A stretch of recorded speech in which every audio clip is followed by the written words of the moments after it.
नमस्कार साथियों, कैसे हैं आप सभी। उम्मीद करते हैं कि आप स्वस्थ होंगे, सुरक्षित होंगे और सुखी होंगे।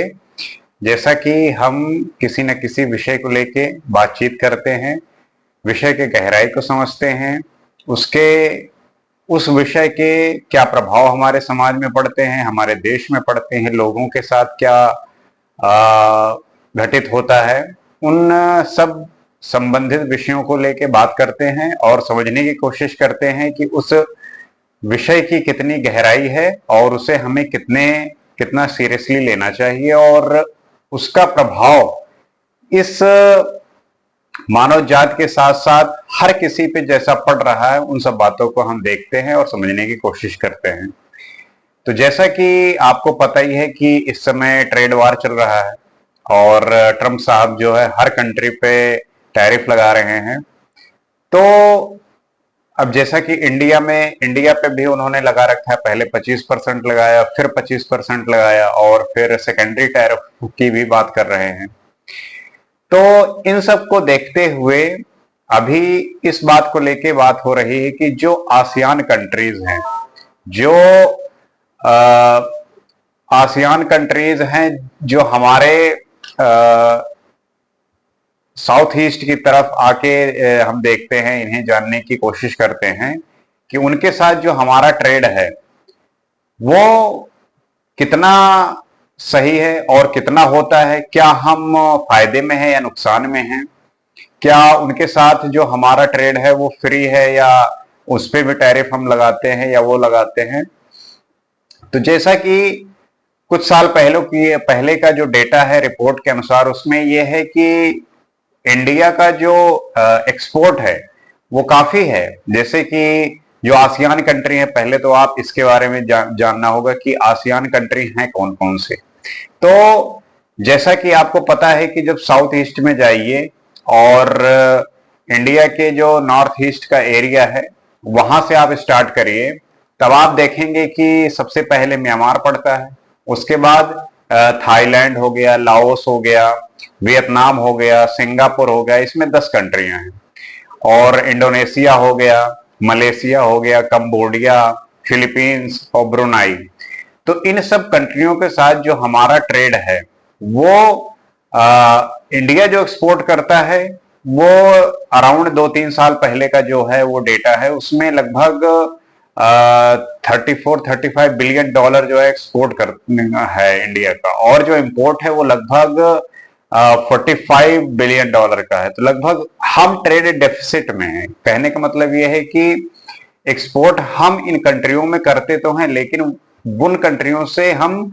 इंपोर्ट ज्यादा करते हैं। तब अब जैसे इस समय बात हो रही है कि क्यों ना हम फ्री ट्रेड किया जाए, कोई टैरिफ ना हो। तो इसमें यह है कि मान लीजिए कि इन सब कंट्रियों ने अपना सामान, अपना प्रोडक्ट हमारे कंट्री में पूरा भर दिया, तो हमारे डोमेस्टिक जो मैन्युफैक्चरर हैं उनको काफी ज्यादा नुकसान होगा फ्री ट्रेड में, क्योंकि जब टैरिफ लगता है तो वहां के सामान महंगे होते हैं और जो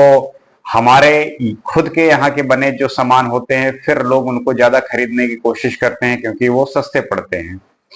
अब अगर फ्री ट्रेड किए तो उनपे भी टैरिफ नहीं होगा, तो फिर वहां की जो सामान की क्वालिटी है और यहाँ के जो सामान की क्वालिटी है, लोग उस बात पे जाएंगे। तो वो देखने का विषय है।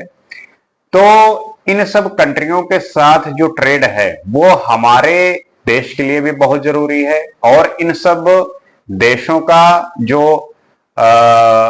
साउथ पे एक तरीके से नॉर्थ साउथ का जो एक ये लड़ाई चल रही है कि यहाँ का सर्वोपरि कौन होगा, क्योंकि इन सब कंट्रियों में जो चाइना का प्रभुत्व है वो भी बहुत ज्यादा है, क्योंकि चाइना सब कुछ वहां पे अपने जो प्रोडक्ट हैं वो भेजता है, वहां पे उसका एक्सपोर्ट बहुत ज्यादा है।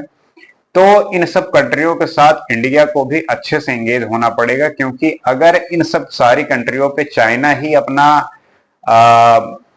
पूरा बिजनेस करेगा, पूरा ट्रेड करेगा, तो फिर इंडिया के लिए काफी मुश्किल हो जाएगा कि उसको अपना जो सामान एक्सपोर्ट करना है किसी भी देश में, फिर वो चाइना के सामने कैसे टिकेगा, क्योंकि चाइना का जो प्रोडक्शन लेवल है वो बहुत ज्यादा है और चीप भी है। तो उसके सामान बिकने की जो संभावना होती है वो ज्यादा होती है, और इन सब कंट्रियों में उसका जो प्रभाव है वो काफी अच्छा खासा भी है। इसी वजह से इंडिया भी इन सब कंट्रियों के साथ काफी ज्यादा एंगेज रहता है, और उन्हें अपने साथ ट्रेड का जो संभावना होता है, ट्रेड में जितनी एक अच्छा हो सके ट्रेड, उसके लिए प्रयास करते रहते हैं, क्योंकि ट्रेड बहुत जरूरी है इन सब कंट्रियों के साथ, क्योंकि वही हमारे जो इंटरेस्ट हैं उनके साथ बनाए रखते हैं, और ये जरूरी भी है। अब आसियान कंट्री के बारे में जानने की कोशिश करते हैं कि इसका एस्टेब्लिशमेंट कब हुआ। तो आसियान कंट्री 1966 में थाईलैंड के बैंकॉक में जो है इसका स्थापित हुआ, और तब से जो है ये आसियान की 10 जो कंट्री हैं ये आपस में मिलके जो ट्रेड है इस सब का आप मिलके अपना एक तरीके से इन सब पे बैठ के बातचीत करते हैं, इन सब बातों को लेके डिस्कस करते हैं कि कौन सी कंट्री के साथ जो हमारा ट्रेड है वो सरप्लस है या किसमें डेफिसिट में है। तो इन सब चीजों को लेके ये सारी जो आसियान की कंट्रियां हैं ये बहुत जरूरी हैं इंडिया के पर्सपेक्टिव से, और ये देखना है कि जो भी और कंट्रियां इनके साथ ट्रेड कर रही हैं, चाइना हो गया, रसिया हो गया, यूएसए हो गया, और भी जितनी भी कंट्रियां हैं उनके साथ उनका ट्रेड कैसा है। क्योंकि अगर आप देखेंगे कि जो म्यांमार है वहां पे तख्ता पलट हुआ था, कूप हुआ था, उसके बाद आप देखेंगे कि जो थाईलैंड है वहां पे चीजें कैसी चल रही हैं, सिंगापुर का आपको पता ही है कि वहां पे कैसे एक तरीके से चीजें कितनी जल्दी से प्रोग्रेस हुई हैं। उसी तरीके से वियतनाम और मलेशिया, अभी आप देखे होंगे कि फिलीपींस को जो है इंडिया ने ब्रह्मोस मिसाइल जो है दिया है। तो इंडिया जो है हम करता रहता है कि जो आसियान कंट्री है उनके साथ उसका जो ट्रेड है वो काफी अच्छा रहे और बड़ी सुगमता से होता रहे, ताकि उनके साथ जो हमारा संबंध है वो अच्छा रहे। क्योंकि जब उनके साथ संबंध अच्छा रहेगा तो ये जो कह सकते हो कि यहाँ का जो ट्रेड रूट भी है ये भी इस बात को काफी मैटर करता है कि कैसे चीजें काम करती हैं। क्योंकि जो हमारा जो बांग्लादेश के नीचे जो बंगाल की खाड़ी है वहां और जो अंडमान निकोबार है वहां के बीच का जो गैप बनता है, वहां पे जो इंडिया पोर्ट बना रहा है अंडमान निकोबार में, तो वो ट्रेड रूट काफी मैटर करेगा इंडिया को आने वाले समय में। क्योंकि जो ट्रेड होगा तो अगर वहां पे पोर्ट जो इंडिया बना रहा है वहां पे पोर्ट जब बढ़िया स्टेब्लिश हो जाएगा और ट्रेड उस पोर्ट से होके गुजरेगा तो इंडिया को भी इस बात का काफी फायदा मिलेगा। तो इसलिए इंडिया हमेशा एंगेज करती रहती है आसियान कंट्री के साथ कि उनके साथ जो व्यापार है वो जो ट्रेड है वो काफी अच्छा होता रहे। और इसी वजह से फ्री ट्रेड का भी एक इन्होंने स्टार्ट किया है कि क्यों ना हम फ्री ट्रेड करें, क्योंकि उससे फिर वो जो अपनी चीजें बनाते हैं उनके यहाँ सप्लाई का जो एक तरीके से गेट खुल जाएगा। क्योंकि फ्री ट्रेड है तो फिर तो कोई टैरिफ लगेगा नहीं, जो भी उनका सामान है उनका उसी दाम पे यहाँ पे बिकेगा। तो जाहिर सी बात है कि टैरिफ के बाद जितने कम बिकते थे तो फिर यहाँ पे बिकने की संभावना ज्यादा बढ़ जाएंगे। तो आसियान कंट्रियों को इंडिया जो है बहुत ध्यान से देखता है, क्योंकि पता है कि इनके साथ ट्रेड करके इंडिया को भी बहुत ज्यादा फायदा मिलता है। हालांकि इंडिया का जो एक्सपोर्ट है वो इन कंट्रियों के इंपोर्ट से कम ही है, मतलब इंपोर्ट जो है इंडिया इन कंट्रियों से ज्यादा करता है, लेकिन एक्सपोर्ट भी अच्छा खासा है।